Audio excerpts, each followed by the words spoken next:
24-е, 5 утра я не проснулся. Я поздно лег, я спал тогда как убитый. И тем более взрыв был, довольно далеко от дома. Проснулись родители. Я проснулся позже. Не передать ощущения, когда над твоим домом пролетают военные вертолеты. Это не гул гражданского вертолета, это конкретная такая машина, конкретные лопасти. Я проснулся, встал. Я просто выбежал из комнаты, открыл дверь, крикнул «Мама, мама!». Мама поднялась по лестнице. «Мама, что, началась война?» «Да». 24-го проснулся раньше всех. Вдруг слышу какой-то грохот. Смотрю, родители в другой комнате что-то ходят. Я так на маму смотрю, спрашиваю: «А что это такое?» Она говорит: «А ты как думаешь?» Я почему-то сразу понял, что это происходит. То есть 24 февраля я проснулась, и я поняла, что детство закончилось. Все, началась паника, сбор вещей, сбор каких-то в такой маленький рюкзачок, который можно кинуть себе на плечо и бежать. Я Алена, мне 16 лет, и до 1 октября я жила в городе Славянск, это Донецкая область. Мое детство проходило, как и у всех детей, до 8 лет, пока я не проснулась и не поняла, что очень сильные обстрелы. То есть мы с мамой уехали первый раз из Донецкой области, мы уехали буквально на 10 дней, приехали обратно домой, и тоже были очень жесткие обстрелы. То есть я как сейчас помню вот эти вот фосфорные бомбы, которые летели. Я спрашивала: «Мама, это что, салют? Это маленькие шарики?» Мама такая: «Да, салют». Стріляли куди хотіли. Вони, напевно, не дивилися куди, аби куди. Жорстокі дуже люди, жорстко себе поводять. Таке враження, що в них самих немає ні дітей, ні батьків, ні жінок. Я в шоці. Ніколи не думала, що росіяни зможуть таке зробити. Да? И вот 24 февраля я просыпаюсь с утра просто от множества сообщений в Телеграме, там Путин, Путин, Путин. Я такая думаю, мало ли что с ним произошло, он там умер, там ушел с поста, да, то есть там еще что-то сделал. И тут просто Путин объявил о начале СВО. И вот я выхожу к маме и говорю: «Мам, опять война?» Говорю, Путин объявил о начале СВО. Мама такая: «Чё, типа, что ты верзешь, типа, что за бред?» Я говорю: «Мам, реально война». Говорю: «Мам, страшно, война». Мама такая говорит: «Опять?» Я говорю: «Опять». И был случай, но это, наверное, самое страшное, когда мы слышим, что летит, и это близко, и я не успеваю забежать, потому что влетают все в подъезд, и я остаюсь самая последняя. Это был ужас. И вот с того момента мы уже жили на протяжении 3 недель в подвале, потому что уже с того момента выйти оттуда нельзя было. Вот. Ну и где-то на 4-й день, или на 3-й, или на 4-й, вот я не помню, к нам смогли прибежать сестра Оля с мамой и с мужем. Вот. А первые 3 дня мы были сами, мы были без них, и мы не знали, живы они или нет. Также мы не знали, живы ли родители мужа, потому что с ними у нас не было связи больше месяца. Я прибежала домой, говорю: «Все, я не пойду больше готовить есть». Но все равно, хоть и не хочешь, ты потом бежишь, ты готовишь. Что делать? Выхода нет. Но вот и мне страшно было. Я такая захожу домой, говорю: «Я не успела забежать. Я была последняя». Это реальность, которая приходит в любую украинскую семью. Привет, я Вовчик, вырос и родился в Мариуполе, учился, работал на уже известном заводе «Азовсталь», я металлург. Меня зовут Алекс, это моя жена Галина, мы ЛГБТ-семья. Я имею гражданство РФ, гражданство України. 24 лютого ми узнали, що війна йде, і вирішили, що треба дочекатись, коли документи будуть готові, і тоді вже їхати додому. Так, в Україну, туди, де війна, де бойові дії, але ми зробили такий вибір, ми удвох і мама, моя мама, наша спільна мама, що ніж лишатися у концтаборі або жити по совісті. Ну от, ми зробили такий вибір. Да, лучше жить по совести, это точно. Весь час ми жили в Україні, ми народилися в Україні, виросли там, виростили дітей своїх в Україні, в мене 2 діток. Працюю я держслужбовцем, також я в Україні, чоловік у мене працює. Живемо ми небагато, але не бідно. Я очень хочу домой. Я так люблю Украину, я так люблю свою квартиру, свой дом, свою кроватку, свою работочку, наши украинские сериальчики. Я очень хочу домой, ну правда. Конечная цель у меня всегда была уехать в Германию, жить здесь, работать здесь, учиться здесь. А я сейчас просто думаю о том, как я хочу вернуться домой, хочу увидеть родных, близких, которые остались там. И почему-то хочу обратно в Украину, хотя всегда хотела из нее уехать. Буквально в первый месяц войны бабушка сказала так: война войной, а мне надо шторы постирать. Она залезла на стол, круглый с одной ножкой, и бахнулась с этого стола, в общем, сломала ногу, и вот по сей день мучается с этой ногой. Ей уже сняли гипс, но каждый день звонки, переживаем как что, потому что когда бабахает, как бы по сути она никуда не может даже спуститься, ни в какой подвал. Ну, мы не уехали с 24 февраля, потому что у мамы была работа, мы надеялись, что все наладится, надеялись, что нас это, по крайней мере, не дойдет, то есть, ну, что мы думали, что это как вот тогда, то есть можно пересидеть, переждать и так далее, а вот когда уже начались прям жесткие обстрелы, началось уже вот страшно, до 24 мая мы сидели, 20 мая мама была последний раз на работе на сутках, потом у нас 23 мая подорвали плотину, и невозможно было выехать из города, и вот мы ждали, пока вот эту вот фильтрацию пройти, плюс мама осталась без работы, то есть без денег, у нас бабушка еще, то есть мы жили все втроем в одной квартире, что было не так страшно, еще собака и кот тоже как бы. И вот с 24 мая мы были под ДНР, так скажем, да, то есть нас оккупировали, и мама только в августе нашла работу, то есть мы собирали деньги, копили, чтобы выехать. Тому ми вже 4 місяці знаходимося у Харкові. Ну, майже 5. Майже 5 вже. Війні майже півроку війни, а як не соромно. От. Ну і от живемо, ну, як, під обстрілами. Не было ни дня, ни единого дня, чтобы было тихо, чтобы мы спали ночью. Ни единого дня. Это разница заключается в том, что это ближе или это дальше. По звукам взрывов. Вот просто ты сидишь ночью и прислушиваешься, пора уже бежать куда-то там, ну, в коридор мы бежим, нам больше некуда просто. Или еще можно пока посидеть. Правило 2 стін. Правило 2 стін. Це коли між тобою і ракетою повинно бути 2 стіни. У нас ще трошки різна нервова система, от я сплю більш міцно, ніж Алекс, тому якщо починають бахати, я думаю, що це мені сниться, мабуть, повертаюся, Алекс каже: вставай, вставай, там вон гатять, все, кішку хватаємо в коридор. Так що біжимо, сидимо, чекаємо, коли тривога скінчиться.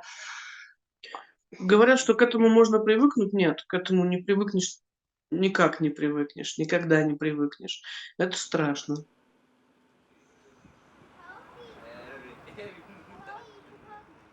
Ну, наверное, все-таки хочется рассказать, как было во время войны, потому что многие видят видео, смотрят фотографии, куча историй. Хотелось бы сказать, что на самом деле все это было правда. Я в целом хотел сказать, что если говорят вот какую-то вообще полную дикость, ну, мол, не может такого быть, ну, хрень какая-то, выдумки, скорее всего, это правда. Да. Потому что, ну, вот пример. Солдаты ДНРовские в доме, когда жили, ванная, куча лежит рядом с унитазом. Они просто мимо унитаза срали.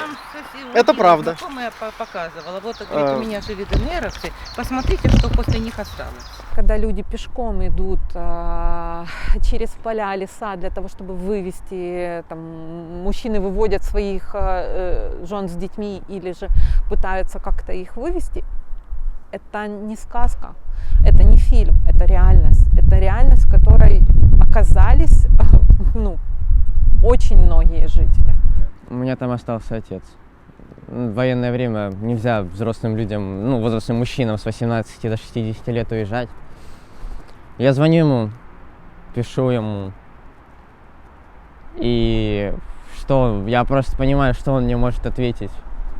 Сынок, у меня все плохо, зачем? Он так никогда не скажет. Он скажет, все хорошо, ждем победы, там, не знаю. Немножко было слышно.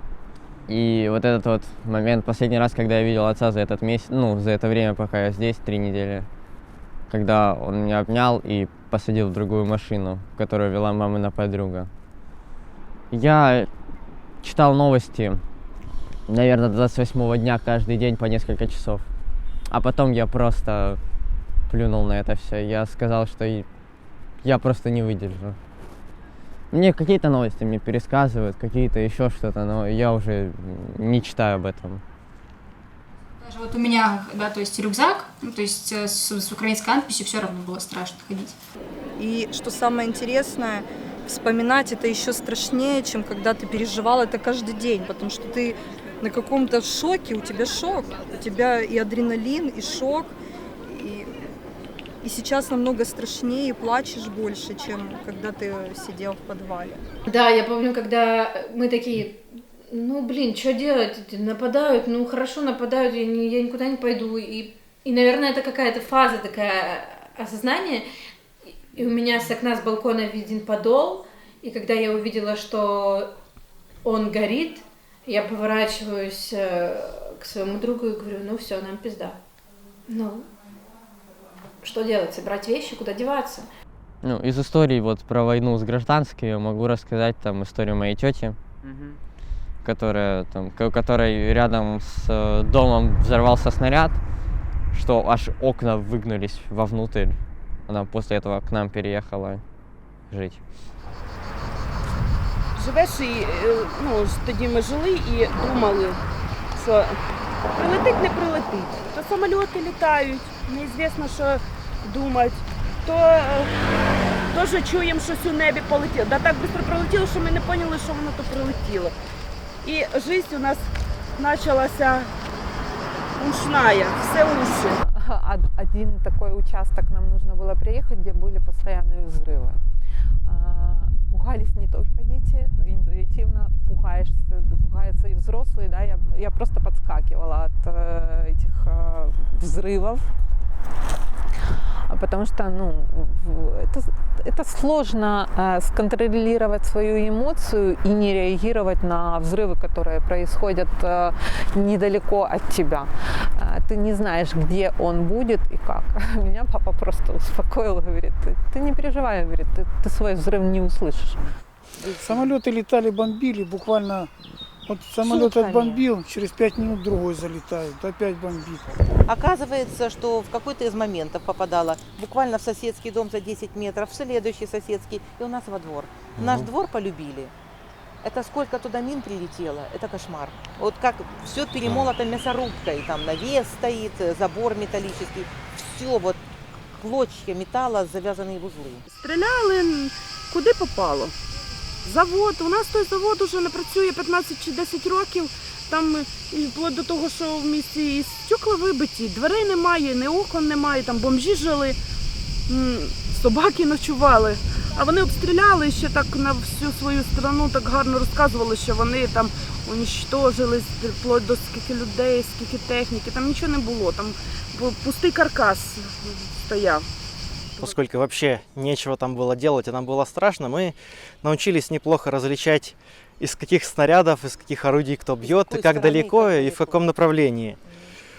Град, например, когда запускают, такое чувство, что просто как будто проезжает где-то поезд, по небу, как запуск, поезд, да. А потом куча взрывов подряд. Миномет — это один глуховатый звук, потом такой же отчетливый, довольно громкий взрыв.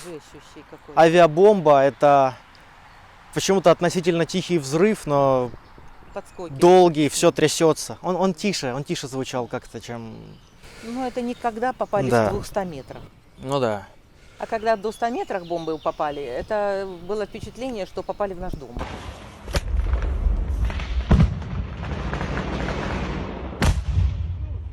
І прильот був. Так осколки, там мами тікали з тими дітьми, що Я не ризикувала нікуди виходити. Ми сиділи во дворі, максимум могли, во дворі дома, во двор могли вийти там на полчасика-час. Один раз до бабушки в сусідній двор поїхали, до моєї мами. Так бігли назад, за 3 минути прибігли, тому що почався обстріл міста. І ми бігли. Куди ти хочеш? На уточку? Біжи. Так бігли, за 3 минути прибігли. Хоча йшли 15 минут туди, але ми за 3 з коляскою. Мы выходили утром в 4 утра покормить собаку, вот, и посмотреть, какой очередной дом сгорел.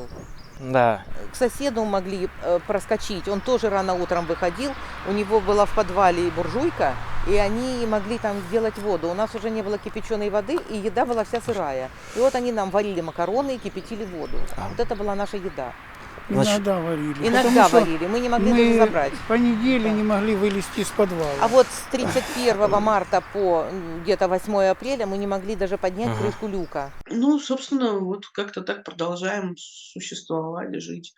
Так, стосовно життя, ну воно якось іде все одно, і ввечері світло не вмикаємо, тому що це не можна за умовами Комендантський час, воєнного часу. Світомаскировка. Після комендантської години на вулицю бажано не ходити, тому що тут, коли був обстріл нещодавно, хтось, люди не знаємо з яких причин були на вулиці, ну і от все дуже погано. Проблема того, что мы еще слишком близко находимся к границе, и сирена, она не успевает. То есть одновременно работает сирена и начинается обстрел. И тому люди днем они лупят по торговым центрам, по остановкам, просто по дорогам. Ну и ночью они лупят по жилым домам. У нас был самогон, хороший, качественный, двойной перегонки. И мы сделали импровизированную спиртовку, и на этой спиртовке тоже жарили пшеничные лепешки. Мы... На крышечке консервной. Да, у нас были запасы макаронов. Мы там варили макароны. Тоже на спиртовке. На спиртовке, да.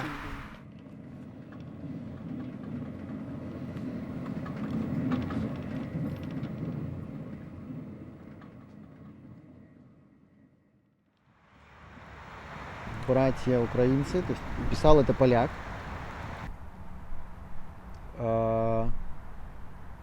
Мы ваши слуги, и мы горды за вас. Мы горды за это. Вот так. В 2020 году я участвовал в борьбе белорусского народа против захватнического режима нашего диктатора Лукашенко. Вероятнее всего, что я тогда примелькался и заинтересовали возможно, мной уже службы. И через год по стечению обстоятельств меня арестовали. Дважды я отсидел по административной статье, но меня не собирались выпускать. И мне дали уголовную статью, абсолютно незаконную, нечестную и так далее. И это была тюрьма с поселением, меня выпустили до апелляции, и за это время я принял решение, что я не могу оставаться в Беларуси, для меня это будет опаснее и страшнее, и я убежал из страны, выбрал для себя Украину, где было много близких и родных людей. У меня получилось при поддержке и найти работу, начинать быть, легализовываться. И к тому моменту, только решив этот вопрос, началась война. Первую неделю мы провели, как и, наверное, большинство людей, кто жили в Киеве и по всем городам украинским, прячась в подвал, прячась в бомбоубежище. Конечно, назвать это полноценным бомбоубежищем нельзя, но это было место хотя бы какого-то более спокойствия. Хотя все понимали, что вероятнее всего, что от серьезной бомбы это не спасет. Оказался в двойной вот этой истории того, что и война, а еще и перед этим события, которые заставили тебя убежать, уехать из страны, покинуть ее, то есть вынужденно, не по собственной воле.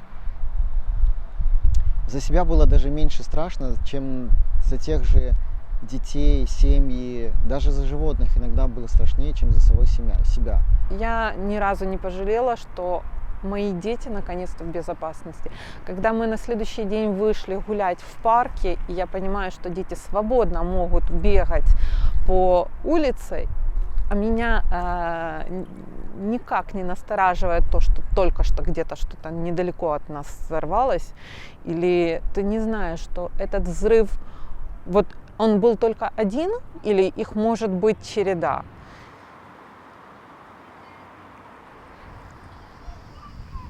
Мир имеет людей, которые помогают, которые беспокоятся друг о друге. Я даже вот, противоположная ситуация, да, насколько я не ожидала, что могут быть такие зверства в Украине, творимые солдатами, настолько я не ожидала, что люди могут вот так вот сплотиться и так помогать друг другу. Когда я иду в магазин, в супермаркет, я им прям пишу, вам что-нибудь надо, они мне скидывают, что надо, и я по дороге домой им завожу. У нас був частний будинок. Віта поїхала раніше за місяць, бо як почали над нашою хатою самоліти літати, то зразу ми її відправили туди в другу область. А я поїхав вже через місяць до неї. Як і для всіх, да, моя маленька, думаю, скоче. Є все. І я хотіла ще додати в тому, що, наприклад, дівчата-волонтери, вони вже не просто волонтери для нас, вони просто як наша вже сім'я, як наші друзі, того, що вони наскільки роблять неможливого. Так, як ангели-охоронці наші, дійсно, наскільки дружно, наскільки так вони всі переймаються нашими справами. Значит, в этом доме там живет 4 семьи, это все дети. Это все семьи с больными детьми, которые приехали сюда по программе лечения. И, значит, одна семья, это мама и мальчик, какого-то у него там неврологического типа расстройства. Одна семья, мама, папа, папе разрешили выехать, потому что у него 2 больных детей, вообще 3 детей, но 2 из них больные. Девочка с расщепленным позвоночником, мальчик с ДЦП. Еще одна семья тоже с папой, потому что, опять же, из-за сложности заболевания девочка без пищевода, ей должны реконструировать пищевод. Еще одна девочка с глазами, у нее какое-то заболевание. Они все в ожидании операции и различной степени реабилитации. Наше життя крутилося в лікуванні нашої дитини. Ну, отак. А тут ще й війна. Війна несла свої великі корективи. У нас є вдома бігова дорожка, тобто це дуже для нього хорошо. Там багато нас сьогодні. Дуже важливо і дуже багато фінансово займаємо, то таке, а дуже важливо для дітей. І ми старалися для них зробити. Из-за того, что они приехали как по такой больной, по такой больничной какой-то программе, они немножечко не попали в программу, не сразу попали в программу беженцев. Из-за этого у них проблемы с питанием. Им дают какой-то очень такой базовый набор продуктов, и у них все время не хватает еды, поэтому волонтеры в том числе занимаются этим. Просто им привозят еду, договариваются заранее. Одна волонтер выбила им, по-моему, какие-то поставки там через то ли Красный Крест. Но все время нужно за этим следить, потому что они реально, они еще не говорят ничего, они так вот покорно терпят, они реально все время оказываются без еды. Ми як біженці не можемо подати на виплати, так як ми знаходимося в такій структурі від лікарні. І як в лікарні також, Каза Рональд Макдональд, нам предоставили ці стартові набори. А для нас це, для наших діток це, це не їхнє меню. Вони хочуть допомогти, я бачу, народ тут добрий, тут вони всі вежливі, тут не можу нічого погано сказати. Вони бачать, що просять, але вони просто не знають, вони в розтерянності. На мой взгляд, для итальянцев было очень вообще неожиданно такая встреча именно с такими беженцами. В их понимании, для тех, кто занимается беженцами, вообще занимался, у них был какой-то опыт с ними общения, работы и помощи, это в первую очередь люди, которые социально и экономически ниже находятся их. Они беднее, они менее образованные, они менее обученные, они меньше знают, они говорят на меньшем количестве языков. И вообще их жизнь гораздо была там беднее и проще, чем то, с чем они здесь впервые сталкиваются в Италии. А с украинцами все обстоит совсем иначе. Многие из приезжающих сюда люди, стоящие социально выше даже, чем многие итальянцы. Ну или, по крайней мере, на том же уровне.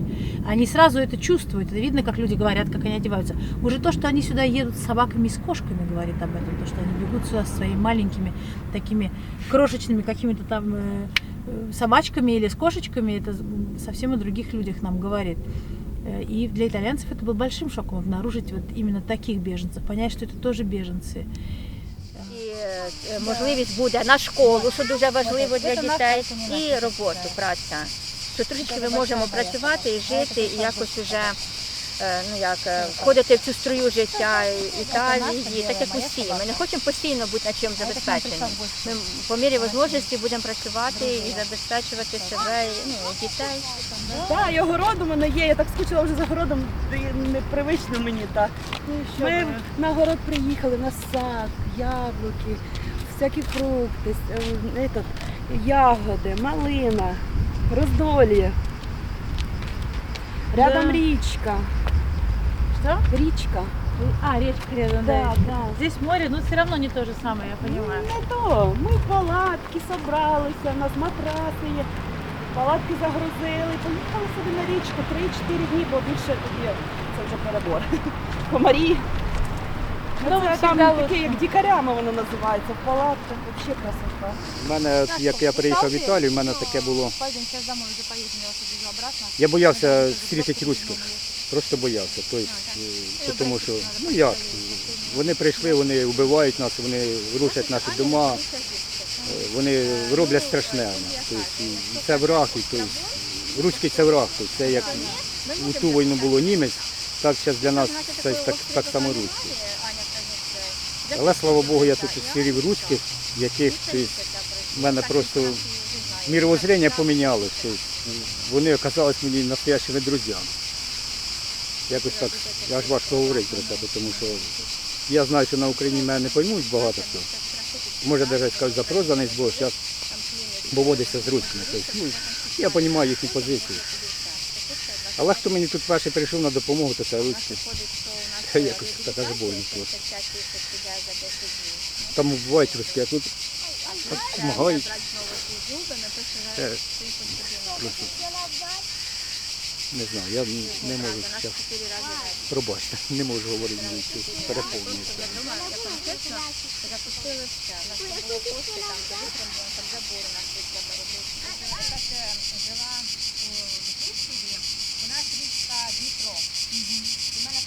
Це що у Києві таке?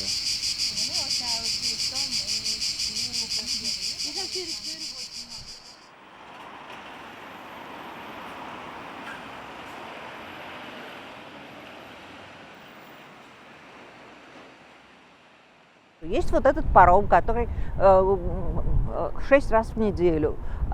Один раз утром он прибывает в Травемюнде и 5 раз вечером в 17:30 как бы должен приехать. И на этом пароме в среднем там 120-130 человек, иногда 150, по-разному. Собственно, та самая, то есть паром, естественно, не тот самый, но вот Stena Line или Stena Line, как по-немецки, вот она вот стоит паром, а та самая фирма, которая предоставляет бесплатно билеты. У меня такая довольно получилась парадоксальная ситуация, потому что я до сравнительно недавнего времени занималась как раз поисками квартир для беженцев. И в какой-то момент просто это стало безнадежно вообще. Нет квартир, все.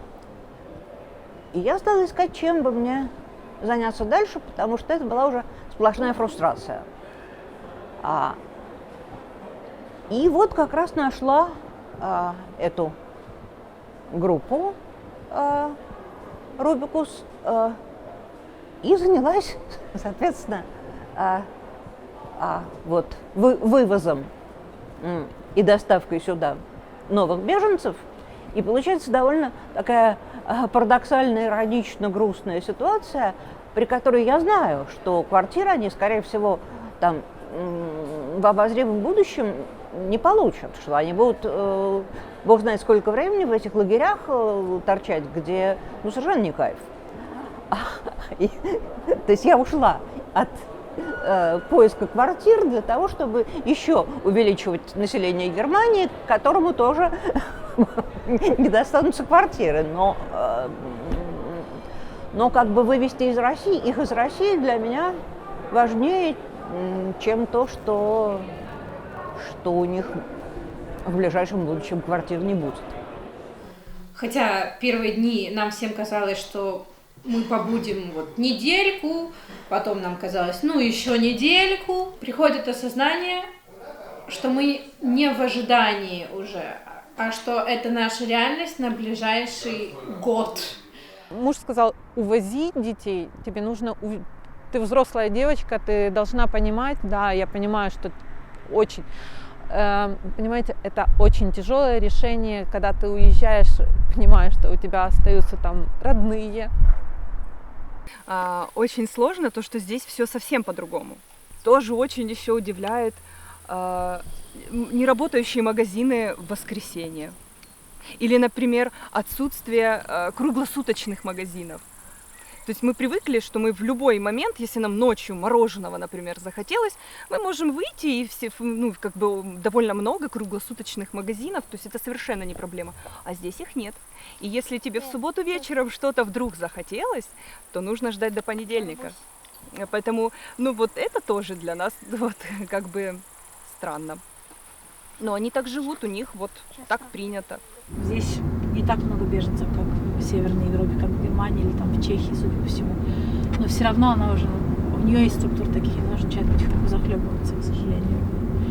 Очень страшно, что какой будет осень. Вообще все, кто хоть каким-то образом с этим соприкасаются, с ужасом думают, какой будет осень и какой будет зима, потому что итальянцы, да, они очень сочувствуют и очень готовы как-то в первом порыве готовы были все помогать. Но чем дальше, тем больше становится понятно, что эта история долгая, что надо будет как-то более им предоставлять гораздо больше, чем просто крышу над головой и тарелку пасты. И надо его и социализировать, давать им документы, давать возможность зарабатывать.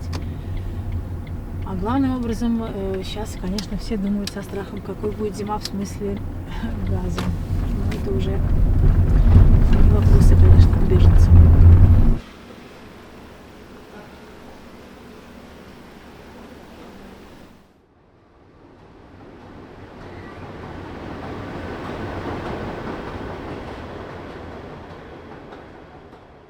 У нас вылетели рамы.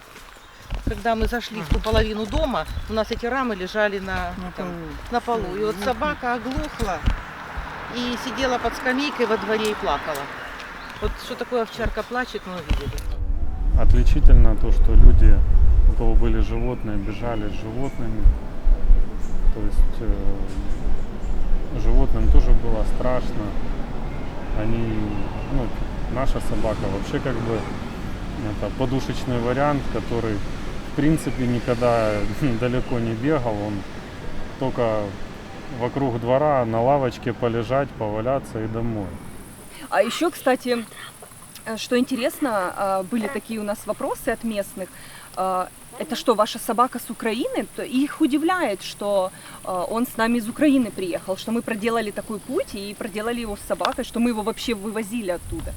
Потому что мы когда бежали из города, очень много было брошенных собак. Прям очень много. Мы как-то у нас даже варианта такого не было, что поставить собаку. Потому что мы не могли их выводить гулять. Они по несколько суток у нас вообще на улицу не выходили. А в подвале они что-либо вообще свои дела отказывались делать, потому что воспитаны так, что только на улице. И это была очень большая проблема, потому что им плохо становилось. Сестры собака на успокоительных был, потому что у него нервы, Ему прям очень плохо было. Барни в этом плане более выносливый, все-таки собака охотничья, но и то нас удивляло, потому что он, в принципе, побаивается взрывов. Он, кстати, чуть-чуть больше моей собаки, но даже когда были взрывы и даже дом ходуном ходил, мы смеялись, он нас веселил, что он спал в своей кроватке и даже бывало не реагировал.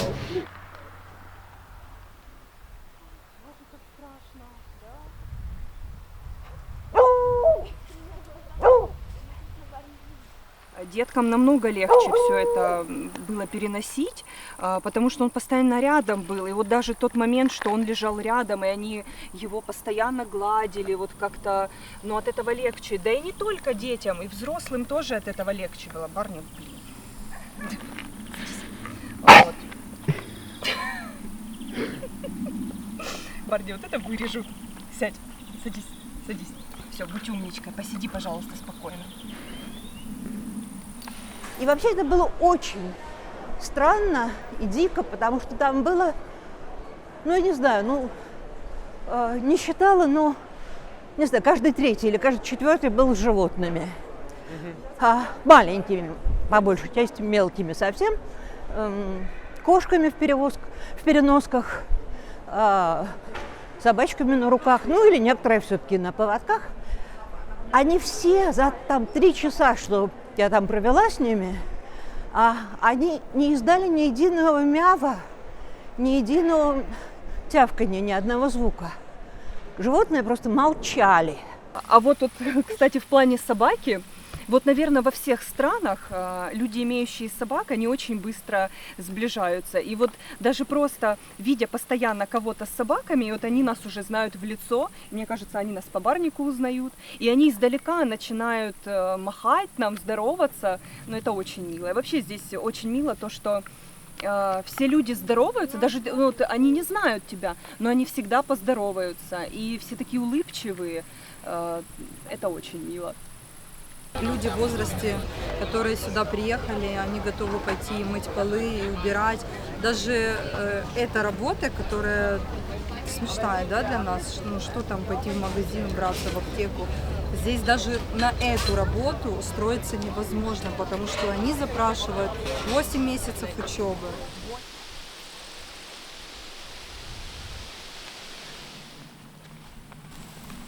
Я пошел другую лошадку гладить. О, смотри, мам. Что ты делаешь? Мам, смотри. Боже, он сейчас завалит. Они листья едят? Да, прикинь. Он, походу, если эту. Мам, стой, стой, дай я ему. Present from up.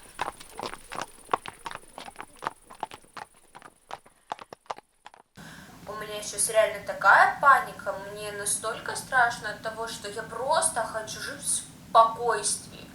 Я хочу жить в свободной Украине, я не хочу в Россию, я не хочу жить по приказу конченного старого маразматика. Цинично было то, что раздавали там разные шоколадки детям, снимали это все, как они помогают, да, то есть люди, ну, одни радовались.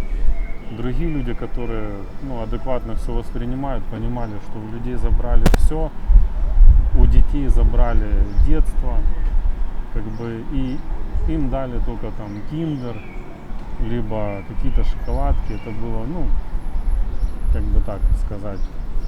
На тебе конфетку, Да. но я при этом уничтожил Город. все, и город, и дома, и все. На тебе за это конфетку. Ты пока русские не приходили, как ты жил? У тебя все было. И пенсия, у кого работа, и еда, все было. Вот пришли благодетели. Воду теперь привозят.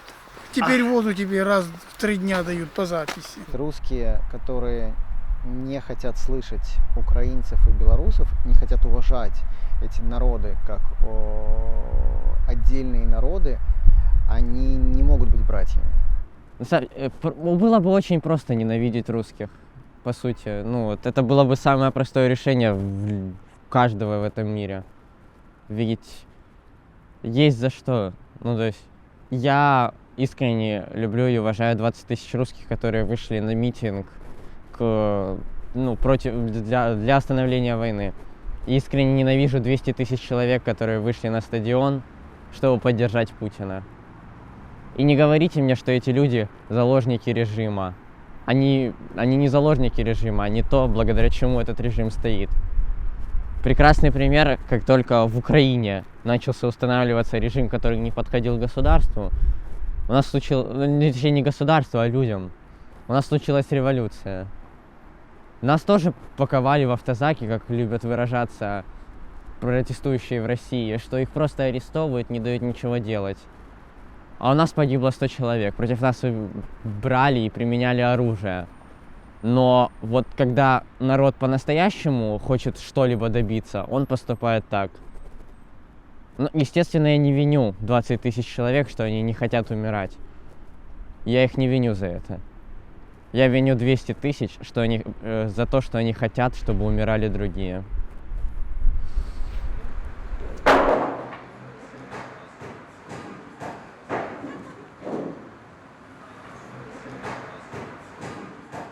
И которые извинялись просто, что они через Россию, потому что не было другого выхода, вот нельзя было никак иначе. Что как бы это стыдно через Россию, но они не могли добраться через тот нормальный путь, поэтому старуху 90 лет в инвалидной коляске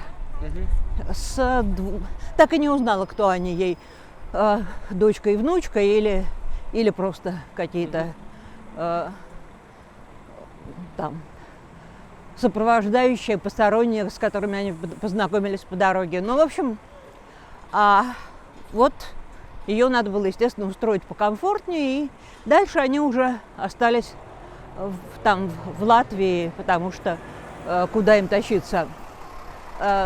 И ее спросили, что как она решилась на такой путь в инвалидной коляске вообще. Она сказала, да я бы лучше сдохла по дороге, чем оставаться в этой стране.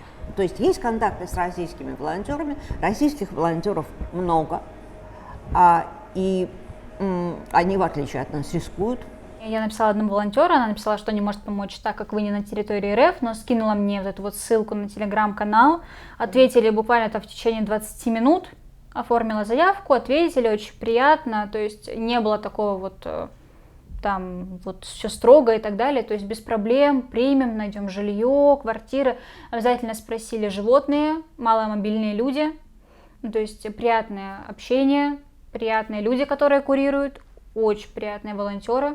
Естественно, по акценту, может, узнавали, что мы не из Москвы, догадывались, откуда мы, откуда сейчас может бродить столько людей, как говорится, да, вдруг это. Когда узнавали, что из Мариуполя, это буквально были слезы, меня обнимали продавщицы, нас предлагали подвезти бесплатно до Эстонии, просто люди незнакомые, нам делали скидки в магазинах и говорили, что нам мало один вот товарищ, который нам настраивал телефоны, там, обновлял там и так далее, чтобы из магазина. Он сказал, нам дают строго дозированную информацию, то, что нам положено знать, чего не положено. Но мы все равно что-то как-то узнаем, мы все понимаем, как нам врут.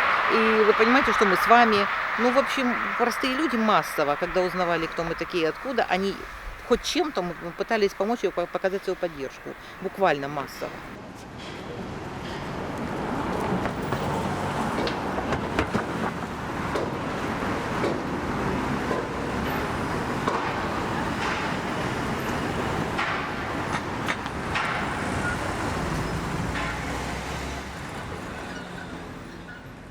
Я абсолютно точно могу сказать, что я украинка, которая говорит на русском языке. И при этом я могу спокойно переходить на украинский, когда это необходимо, когда мне хочется. У меня есть друзья, с которыми я разговариваю на украинском. Это если у вас есть вопрос, почему я говорю на русском. На русском, да? На русском, да. И как-то от этого мы были не меньшими патриотами Украины. Донецк, 12-13 год, до всех этих событий, это был красивый, современный город. Самый это красивый был по просто, Украине. это жемчужина была Донбасса. Стадион просто шикарный, хоть я и фанат Динамо Киев, но стадион был шикарнейший, Донбасс-арена. То, что я увидел в 22 году, это жалкая пародия вообще на какой-то город. Я смотрела, что, у меня знакомые есть в Донецке, как жили в Донецке при ДНР, а у нас это ДНР умножили на 100 в нашем городе. И собираются, по-моему, это продолжать и дальше. Вот, это просто кошмар. Мы там жить просто бы не смогли. Не сейчас бы, так через полгода нас бы точно утянули на их підвал. Це мої сусіди, вони, виходить, в 2014 году убіжали з Донецька. У них там і залишилася і квартира, і дача в них залишилася. Вони покинули все, тому що вона не хотіла переходити на руську мову. Він то був російськомовний, а вона українськомовна. От тобі і вся любов, так би сказати. Це щось там, якийсь був конфлікт у них між воєнними і нею. Тобто вона щось питалася, а цей чоловік за нею бігає, Валечка, Валечка, я тебе умоляю, я тебе прошу. А чого ж ти умоляєш? А потім це ж Валя, це ж мені розкаже. Він не зря умоляв, тому що знаходили людей, просто людей вбивали за те, що вони говорили українською мовою. Я говорила на украинском, сестра говорила на русском. Он стоит и наблюдает, как мы общаемся, и он говорит, а как вы так можете? Вы вообще общаетесь на двух языках и ничего не замечая при этом. Но это действительно так, и это просто, это не создает ни малейшей проблемы вообще. І ми гуманітарні пакети роздавали по бабушках, по дідушках, так по вулиці з тачкою у 4 роки. Бабушко, візьміть гуманітарку, дідушко, візьміть там пиріжки, сік. Люди були задоволені. Была идея вложить в эти продуктовые наборы небольшие пакетики конфет, таких карамелек, что-то такого. Нам повезло, мы попали на акцию и вложили туда круассаны, там с разными начинками, но не в этом дело. И ты, когда видишь эту бабушку, которая открывает пакет, говорит, боже, сладкое. Не макароны, не крупа, а сладкое. И она прям с радостью с такой, боже, спасибо вам. И вот это действительно до слез, просто до слез.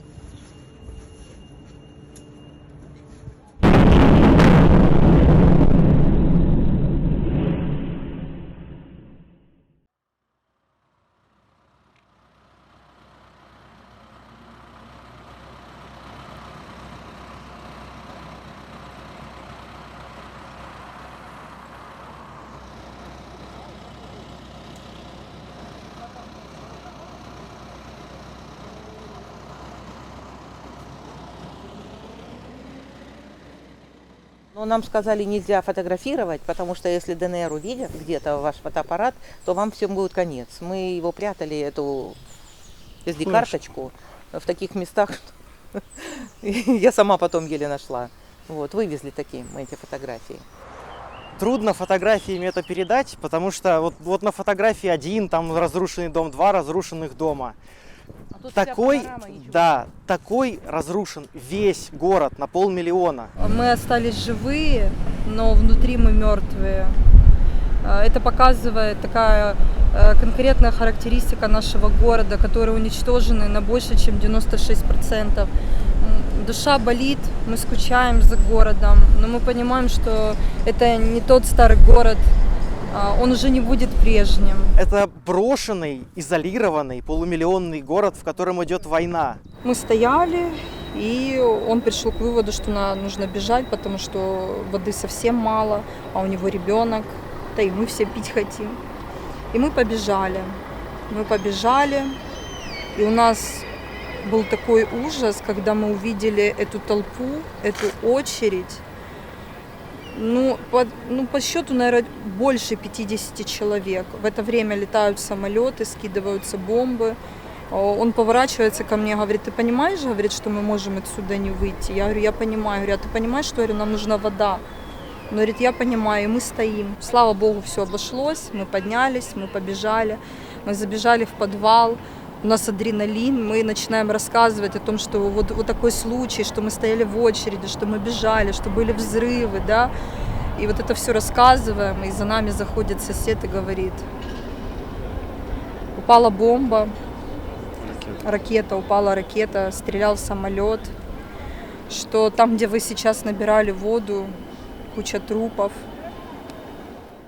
В конце августа у нас был очень сильный прилет возле там, где вода, то есть привозят воду, девочке просто снесло половину черепа. Девочке 13 лет, Она маленькая, лично знала, мы с ней хорошо общались одно время, и просто снесло полчерепа. И вот дедушка с бабушкой, она была одна у дедушки с бабушкой, то есть у нее больше никого не было, и у них никого, и у нее никого не было. И вот она просто, ну, то есть она погибла, и дедушка с бабушкой через время нашли еще половинку ее черепа и отнесли ей к могилке. То есть дедушка до сих пор ходит к березке и плачет, то есть тому очень жутко.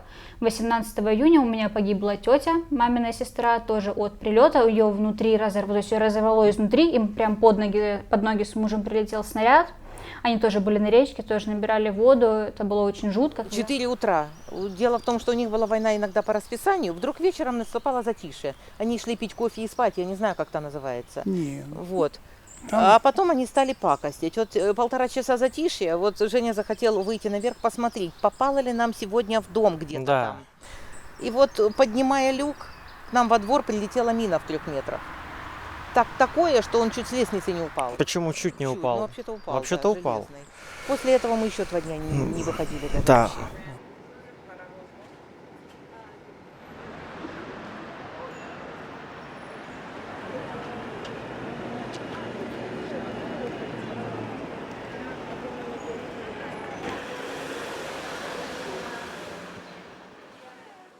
И такая со мной даже случилась история. Мы гуляли по городу, дошли до фонтана Треви, куда полагается кинуть монетку, чтобы вернуться.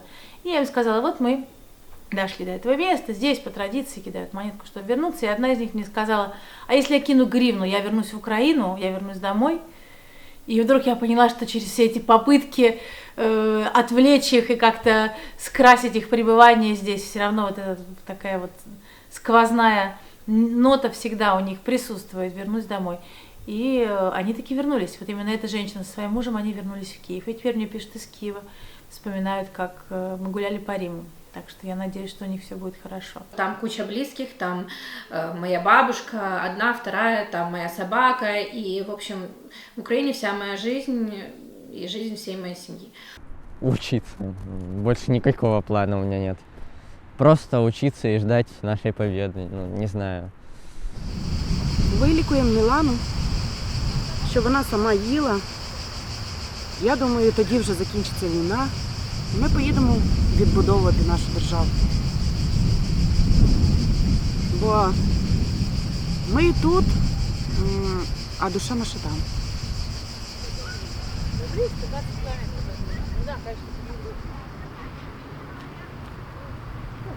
Ну что, пойдем тогда к папе, поехали домой?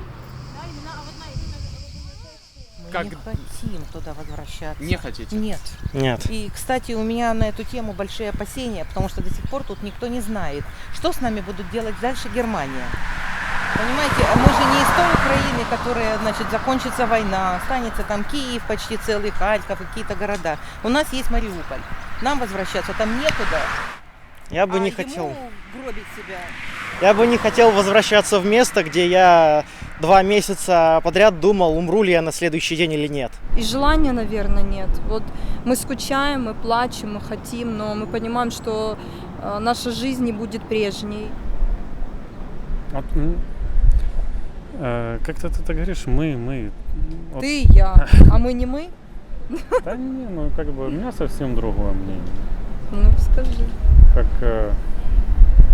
я считаю, понятно, вот как отец всегда говорит, знадобився там, де народився.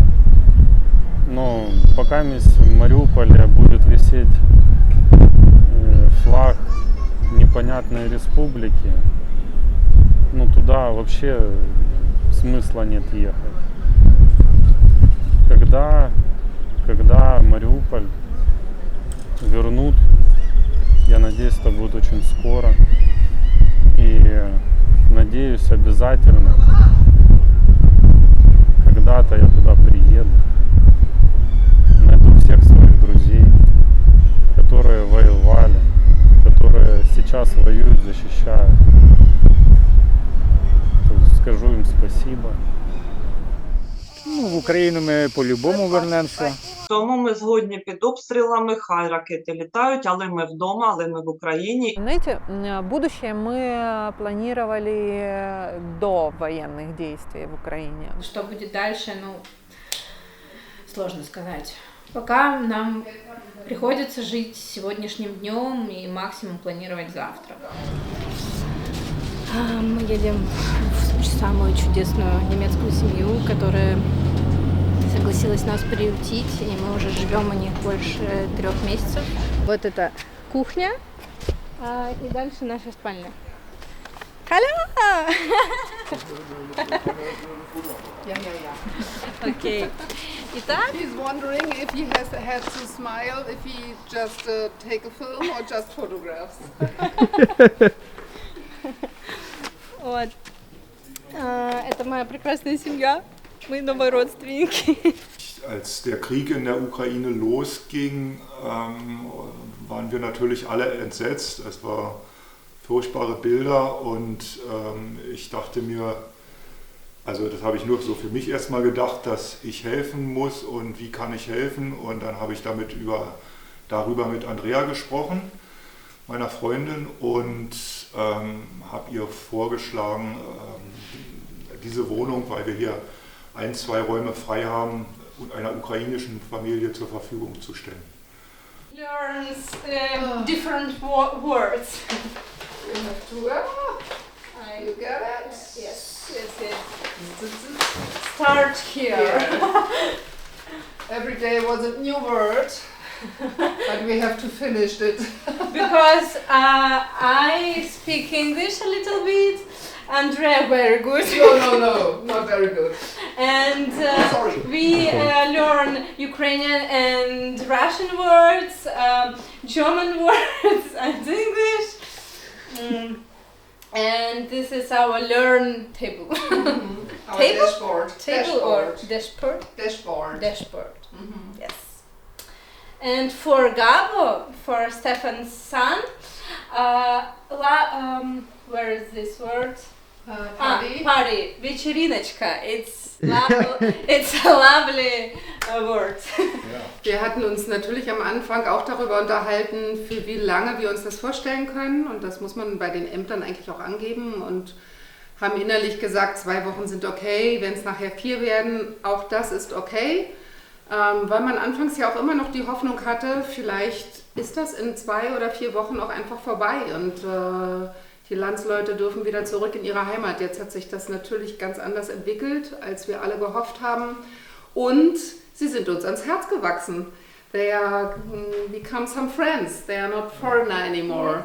And therefore we like to have them here by us. And we try to find some own space for them, some own flats. And perhaps it's possible to help them to start here in Berlin. Here we go. Yes, it's Gabo, I think. Gabo come. Also der Hauptdarsteller ist gekommen. The main. Hallo Gabor. Gabo, komm zu mir. Du musst jetzt nur 20 Fragen beantworten, dann hast du es überstanden. Ach gut. Scherz. So Gabo, wie ist denn das Zusammenleben mit den Ukrainern?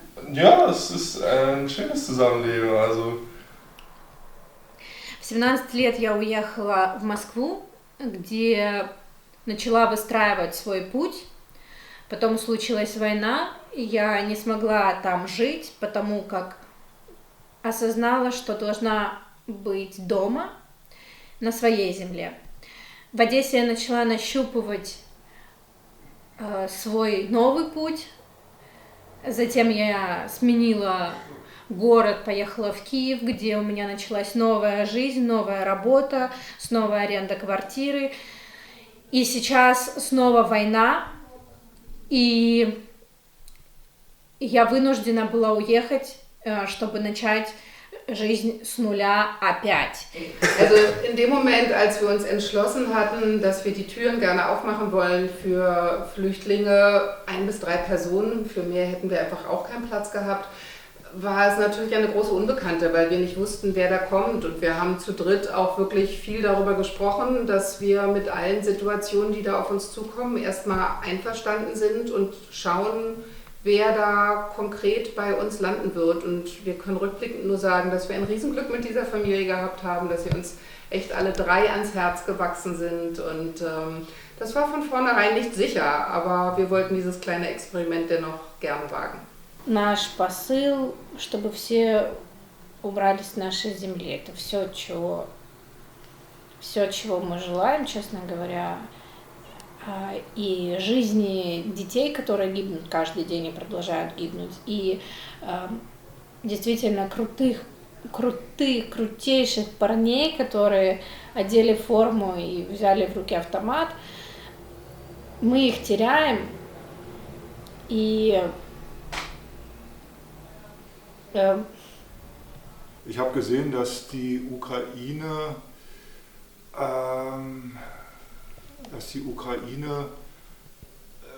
oder die ukrainischen Männer für unsere, also auch für unsere Freiheit hier in Deutschland oder halt auch in Westeuropa in den Krieg gehen und damit wir hier weiter noch in Frieden leben können.